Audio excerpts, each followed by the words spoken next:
بھی گناہ ہوں گے، صحیح نیت سے ایک بار سر زمین پر رکھیں گے سجدے میں، مالک ساروں کے اوپر پاک پھیر دیں گے۔ نام ہے ایک شخص کا ربی بن سلیمان، کیا نام ہے؟ محبت سے کہیں سبحان اللہ۔ نام کیا ہے؟ ربی بن۔ لکھا کہاں ہے؟ اس کو لکھا ہے جامع کرامات اولیاء کے اندر امام یوسف نبہانی نے۔ کیا لکھا ہے؟ حاجی صاحب حج کا شوق ہوا، توفیق ہو گئی، چل پڑے۔ ان کا ایک ساتھ بھائی بتا، پہلے پیدل قافلے چلتے تھے، قافلہ جا رہا تھا، ان کے ساتھ ایک بھائی بھی تھا، چلتے چلتے ایک پڑاؤ ڈالا کہیں، تو ان کے پاس کچھ ضرورت کی چیزیں کم تھی، بازار لگتا تھا، وہ وہاں جا کر بازار گیا۔ بازار جب پہنچا دیکھا کہ ایک سائڈ پر کوڑا کچرا رکھا ہوا تھا، وہاں ایک جانور، ایک پرندہ مرا ہوا تھا، تو وہ ایک خاتون تھی جس نے پردہ اوڑھا ہوا تھا، پردہ اوڑھا ہوا تھا، بالکل پردے کے اندر تھی، اور اس مردار جانور کا، پرندے کا گوشت نوچ رہی تھی، کاٹ رہی تھی۔ تو جب ربی بن سلیمان پہنچے نا، پوچھا کہ خاتون کیا تم مسلمان ہو؟ کہا کہ ہاں مسلمان ہوں۔ کہنے لگے اچھا تمہیں پتہ نہیں ہے کہ مسلمان پر حرام جانور، مردار جانور کا گوشت حرام ہے؟ کہا کہ یہ بھی پتہ ہے۔ کہا کہ پھر یہ کیوں کر رہی ہو؟ تو کہنے لگی کہ آپ کو پتہ نہیں ہے، شریعت مصطفیٰ کے اندر یہ اجازت ہے جب اتنے فاقے ہوں، آپ کے جان کے لالے پڑ جائیں تو پھر اس وقت آپ مردار کا جانور بھی آپ کے لیے حلال ہو جاتا ہے۔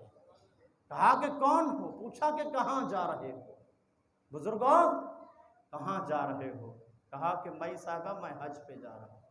محبت سے کہیں اللہ آپ سب کو لے جائے اس مہینے کے ذریعے۔ یاد رکھیے میرے سرکار نے فرمایا، ابن عباس سے روایت ہے، جو ایک نیکی ذوالحج کے دنوں میں، 10 ذوالحج کے دنوں میں چاند دکھنے سے لے کر قربانی تک ایک نیکی کرتا ہے، مالک اس کو 700 سے بڑھ کر ثواب عطا کرتا ہے۔ خاتون نے پوچھا جا کہاں رہے ہو؟ کہنے لگے میں حج بیت اللہ کے لیے جا رہا ہوں، مالک نے مجھے سعادت عطا فرمائی۔ میں صاحبہ کی چیخ نکل گئی، کہنے لگی بابا آپ حج بیت اللہ بھی جاؤ گے؟ کہاں جاؤں گا؟ کہنے لگی بابا آپ خانہ کعبہ کا طواف بھی کرو گے؟ فرمانے لگے ہاں کروں گا۔ فرمایا طواف کرنے کے بعد آپ صفا مروہ کی پہاڑی پر بھی دوڑو گے؟ کہا میں صاحبہ دوڑوں گا۔ کہا پھر یہ کام کرنے کے بعد گنبد خضرا والے کے پاس بھی جاؤں گا؟ کہا میں صاحبہ میں اس کو ملنے بھی جاؤں گا۔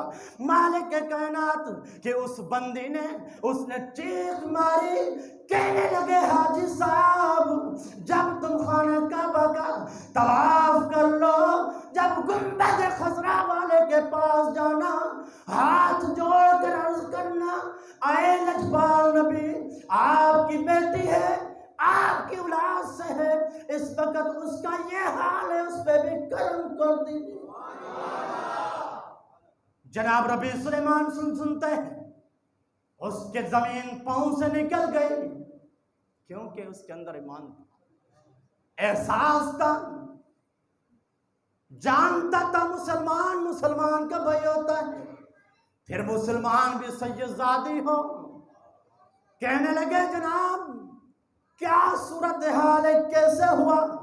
سارا جب واقعہ بتایا تو ربی بن سلیمان کے پاس جو بھی درہم دینار تھے سارے اس مئی صاحبہ کی گود میں ڈالے۔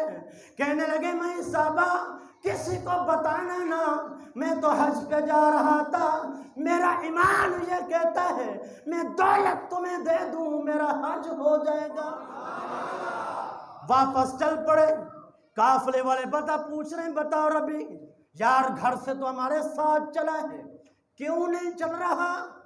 کہا کہ اس بات کو چھوڑ دو، یہ جانتا ہے یا وہ جانتا ہے۔ واپس آ گئے، کچھ دن گزرے، حاجی حج سے واپس آنے لگے، ان کو بھی خبر ہوئی کہ ہمارا وہ قافلہ واپس آ رہا ہے جس کے ساتھ میں جا رہا تھا، میرا بھائی بھی تھا، یہ کچھ خدمت کے لیے، استقبال کے لیے پھول لے کر آگے راستے میں کھڑا ہو گیا۔ ایک حاجی آتا ہے، اس کے کہتا ہے حاجی صاحب مبارک ہو، وہ کہتا ہے آپ کو بھی مبارک ہو۔ یہ حیران ہے، کہتا ہے حاجی صاحب میں نے حج نہیں کیا ہے، کہتا ہے نانا تو نے ہمارے ساتھ حج کیا ہے۔ دوسرا گلے میں ہاتھ ڈالتا ہے، کہتا ہے حاجی صاحب مبارک ہو۔ یہ حیران کہ یار میں نے حج نہیں کیا، یار میں نے حج نہیں کیا۔ وہ کہتا ہے نانا تو نے میرے ساتھ ہی تو خانہ کعبہ کا طواف کیا ہے۔ دوسرا کہتا ہے تو نے میرے ساتھ جناب والا سعی کی ہے۔ تیسرا کہتا ہے تو نے میرے ساتھ گنبد خضرا کے سامنے کھڑے ہو کر گنبد والے پر درود پڑھا ہے۔ بڑا حیران، مانتا نہیں ہے، مانتا نہیں ہے۔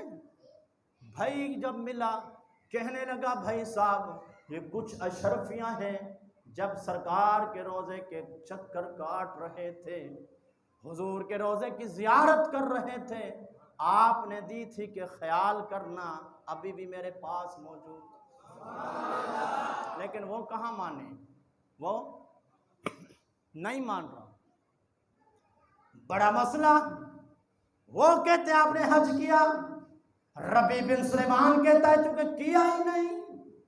جب رات کو سویا آنکھ لگ گئی، جناب ربیع تو سو گئے پر قسمت جاگ اٹھی۔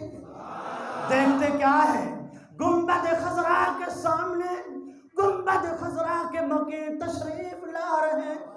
میرے سرکار فرماتے ربیع تو کیوں نہیں مانتا یار، اور تو نے حج کیا ہے۔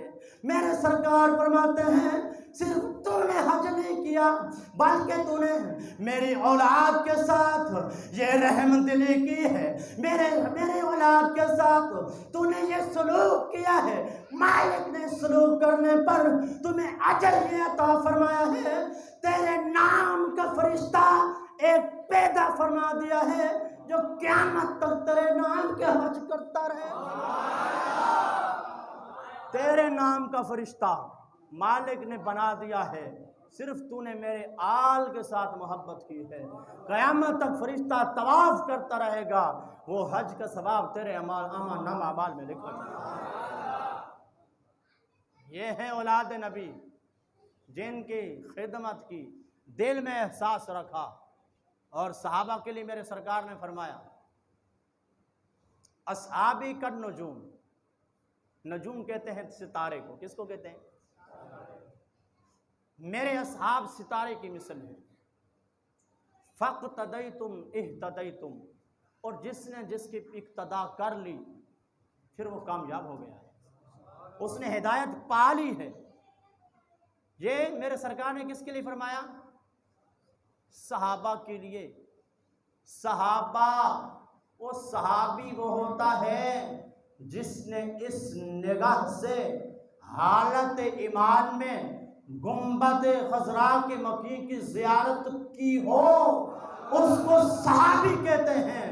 مفسرین فرماتے ہیں صحابی کا درجہ وہ ہے کہ 1 گھنٹے کا صحابی ہو، اس کے پاس کوئی عمل نہ ہو، مثلاً وہ صبح 10 بجے دربار رسالت میں پہنچتا ہے، کلمہ پڑھتا ہے، 11 بجے اس کا انتقال ہو جاتا ہے، چونکہ اب کوئی عبادت کا وقت آیا ہی نہیں، کوئی تسبیح اس نے پڑھی نہیں، اس نے نماز نہیں پڑھی، حج نہیں کیے، زکوٰۃ نہیں دی، پر فرماتے ہیں اوے اس صحابی کا درجہ یہ ہے کہ جہان کے سارے کتب ابدال جمع کر لو، وہ اس صحابی کے قدموں کی خاک کو نہیں پہنچ سکتا۔